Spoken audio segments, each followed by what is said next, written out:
हाय गाय दोस्तों, नमस्कार साथियों। यूपी ईएसएससी नियमावली में शैक्षिक गुणांक नहीं है। बेसिक शिक्षा ने अधियाचन में दर्शाया। मुख्यमंत्री के सचिव अध्यक्षता में मंगलवार को लखनऊ में हुई बैठक। अलग अलग बिंदुओं पर परीक्षण होगा। साथी 99,526 पदों पर भर्ती के लिए शैक्षिक अर्हता पर मंथन चल रहा है। तो बाबा जी या बच्चों का स्लोगन है या भावी प्रशिक्षुओं का स्लोगन है कि 4 महीने और मंथन कर लो, उसके बाद मठ की तैयारी करो। आपका हर मंगलवार को मीटिंग हो रही है, बैठक हो रही है। अभी तक उसका कोई सकारात्मक निर्णय नहीं ले पाए आपके आला अधिकारियों ने। इस प्रकार के आपकी व्यवस्था जो डग्गा मार वाहन की तरह आपकी व्यवस्था है। साथी आप कहते हैं कि डबल इंजन की सरकार है, ऐसा कुछ नहीं है। आपके जो आला अधिकारी हैं वह बस मीटिंग पे मीटिंग करके बच्चों का भविष्य एकदम दांव पर और चौपट कर दिए हैं। एकदम स्पष्ट शब्दों में बताने का प्रयास कर रहा हूं। साथी जो सुर्खियों में छाई हुई खबर है उसको आप देखिए और सुनिए, मैं आपको दिखाता हूं। ठीक है, केवल ऐसी ही सूचना आती है कि जो है मंगलवार को मीटिंग होने वाली है या होगा। डेली ऐसी कुछ न कुछ खबर आ रही। साथी अब क्या होगा, 4 महीने मंथन करने के बाद ये सब चीज़ें साक्ष्य आपको दिखने को और दिखाने के लिए युवा वर्ग मजबूर कर देगा। चलिए मैं आपको दिखाता हूँ। साथियों, यूपी ईएसएससी नियमावली में शैक्षिक गुणांक नहीं, मतलब आपका एकेडमिक गुणांक नहीं रहेगा। बेसिक शिक्षा ने अधियाचन में दर्शाया। 11,508 पदों की रिक्तियां बेसिक शिक्षा परिषद ने आयोग को भेजी हैं। बेसिक शिक्षा परिषद ने नगर क्षेत्र के विद्यालयों के लिए 11,508 शिक्षकों के पद रिक्त होने का विवरण अधियाचन उत्तर प्रदेश शिक्षा सेवा चयन आयोग यूपी ईएसएससी को ऑनलाइन भेजा है, लेकिन चयन प्रक्रिया में अड़चन है। परिषद ने अधियाचन में 1981 की नियमावली के अनुसार शैक्षिक गुणांक का भी उल्लेख किया है, लेकिन शिक्षा सेवा चयन आयोग की नियमावली में शैक्षिक गुणांक की व्यवस्था चयन प्रक्रिया में नहीं है।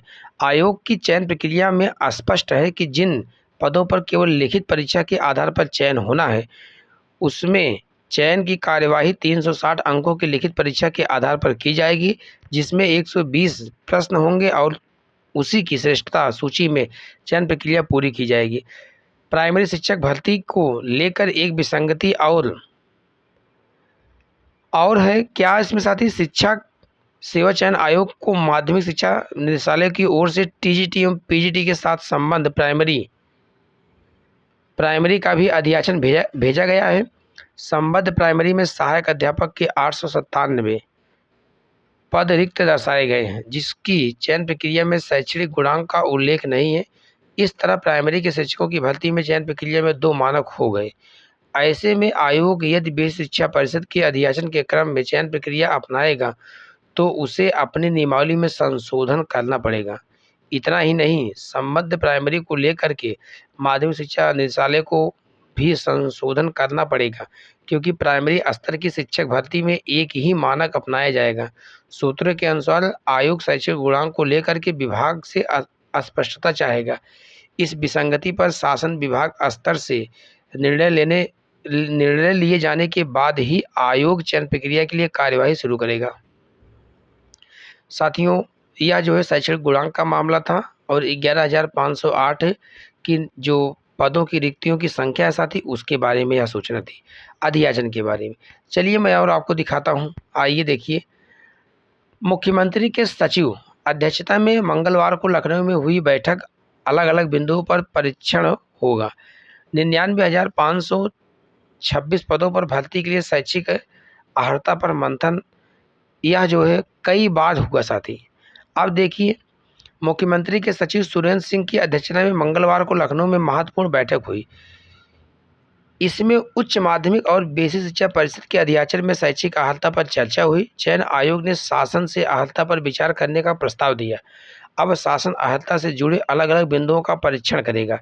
प्रदेश में 1 लाख से अधिक पद रिक्त हैं। इसके बावजूद 99,526 रिक्त पदों का अधियाचन या तो अपूर्ण है या भेजा नहीं गया है।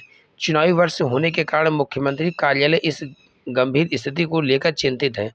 पहले प्रधानाचार्य के लिए एक ही तरह की आहलताएं थी। इस बार हाई स्कूल प्रधानाध्यापक की भर्ती में कुछ बदलाव किए गए।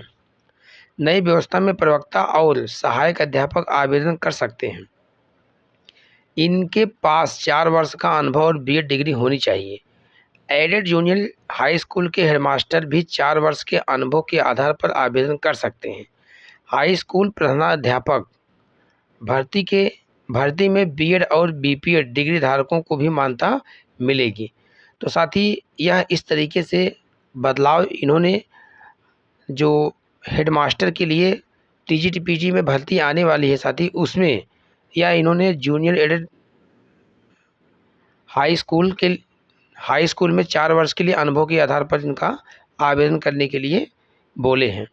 तो देखिए अब क्या इनकी मीटिंग में कुछ सकारात्मक न्यूज आती है कि नहीं आती है। मंगलवार बीत गया साथी, अब नेक्स्ट मंगलवार को क्या होता है यह कोई अभी अनुमानित डिसीजन इनका कुछ नहीं है साथी। केवल मंगलवार यही कर के यह समय निकाल दे रहे हैं और उसके बाद में यही करके इन्होंने आयोग की बिल्डिंग बनाने में 5 साल का समय काट लिए। ऐसे बोले कि जल्द ही 97,000 73,000 भर्ती आने वाली 22 वाले चुनाव के पहले चुनाव के दौरान में। उसके बाद में फिर अब 27 में चुनाव है तो अब फिर यही लॉलीपॉप है कि जल्द ही भर्ती आने वाली है। पता नहीं भर्ती कहाँ आती है। भर्ती न्यूज़पेपर में आती है, न्यूज़पेपर में ज्वाइनिंग करा देते हैं, न्यूज़पेपर में पेमेंट भी देते हैं।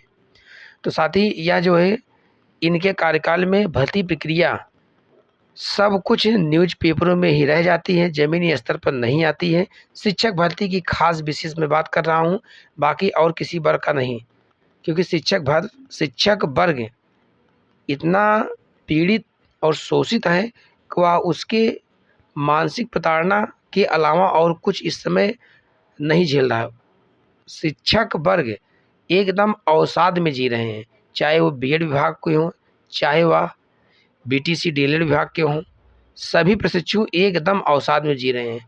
भर्ती आएगी कि नहीं आएगी इसका कोई अता पता भी नहीं है साथी। बाकी और भी जैसे कुछ अपडेट में आता है मैं आपके बीच में लेकर आऊँगा साथी। आप लोग यह सूचना अपने दोस्तों तक ज़्यादा से ज़्यादा शेयर करने का प्रयास कीजिएगा साथी। बहुत बहुत धन्यवाद। All the best. जय हिंद, जय भारत।